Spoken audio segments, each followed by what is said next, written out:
all I know so far. So I can't give you any more, any more pieces of information on that. Next thing, I wanted to show this to all my viewers out there. This leather bracelet right here, it looks kind of like a generic leather bracelet that you could pretty much pick up anywhere. It has the word fate on it and it has a couple stars on it. The unique thing about this though is I made this, and not only did I make this, from a plain piece of leather, but I made this in the psych ward that I spent the whole month of January in.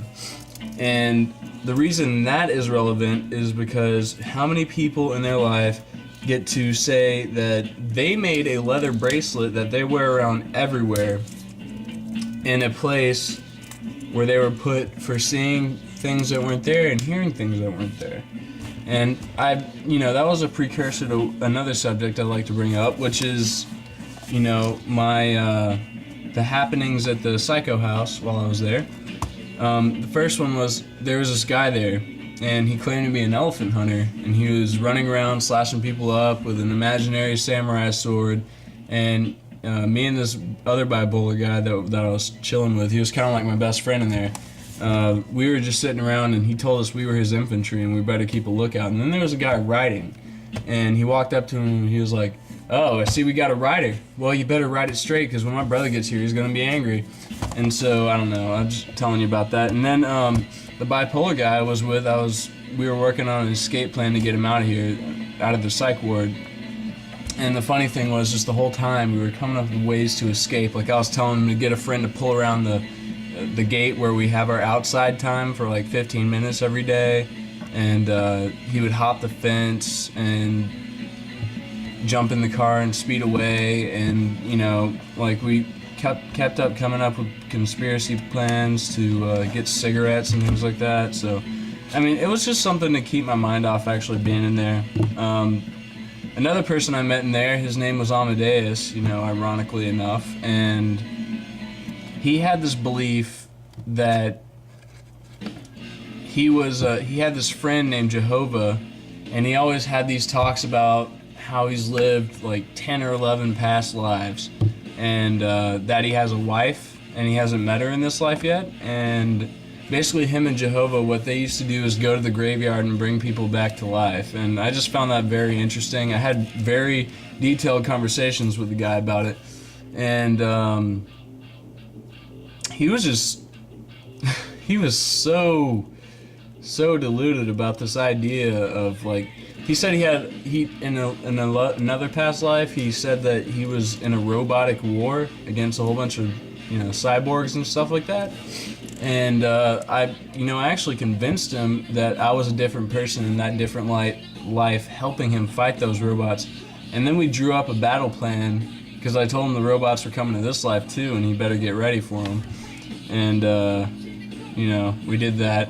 Another thing that we did when I was in the psych ward was we had this daily ritual where we'd all gather in the TV room. They'd turn the TV on, and it would be this creepy old video with this old lady. She looked about 90, and basically we had to do exercises watching this video, and it was of a whole bunch of geriatric people sitting in chairs and lifting their legs like 5 times a piece, and doing a whole bunch of asinine, stretches and things of that nature. So that's enough about the psych ward.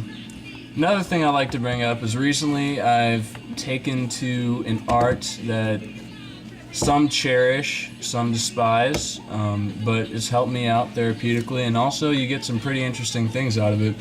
It's the art of tarot, and this is my deck of tarot cards. I have another deck, but I don't think I'm ready for that one yet, because the thing about tarot is you have to get connected to your cards, and these are pretty straightforward because this is the standard deck.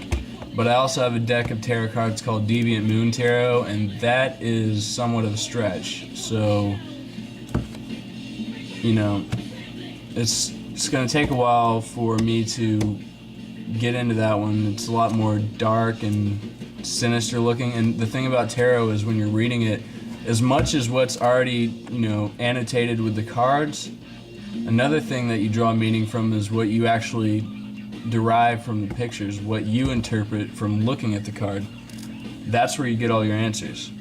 Another thing is, I've recently been a man of the incense persuasion. I went to Spencer's about 3 weeks ago and picked up a little box of these.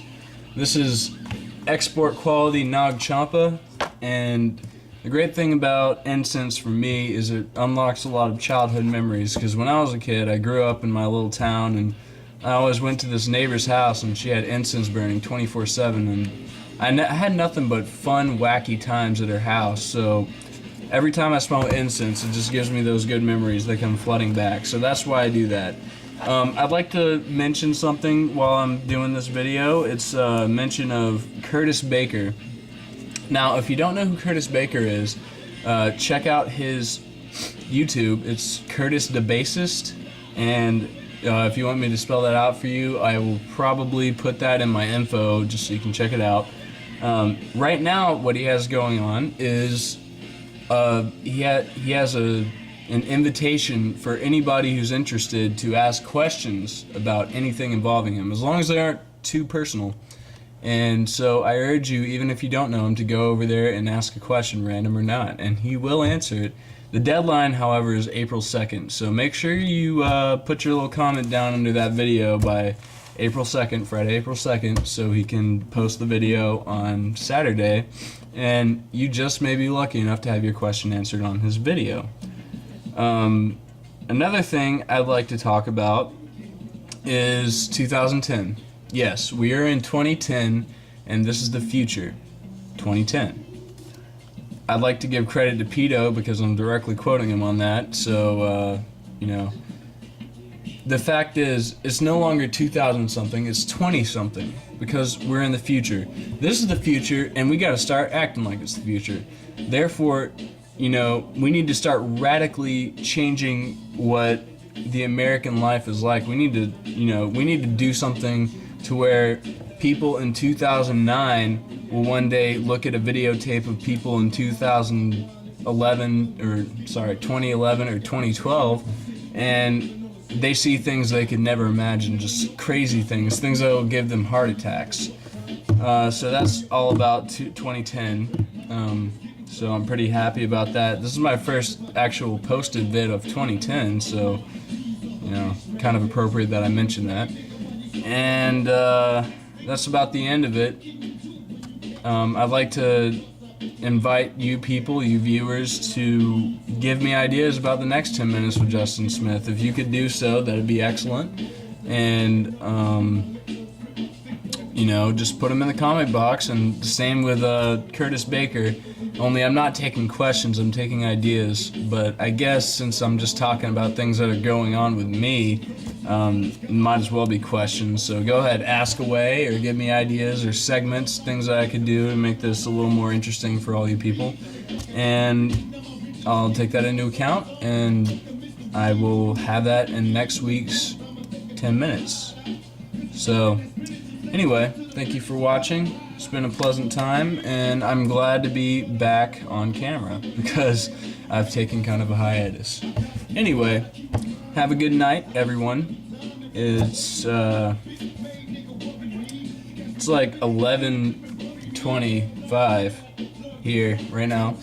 So yeah, I'm rambling. Anyway, have a good night, and I will see you next time.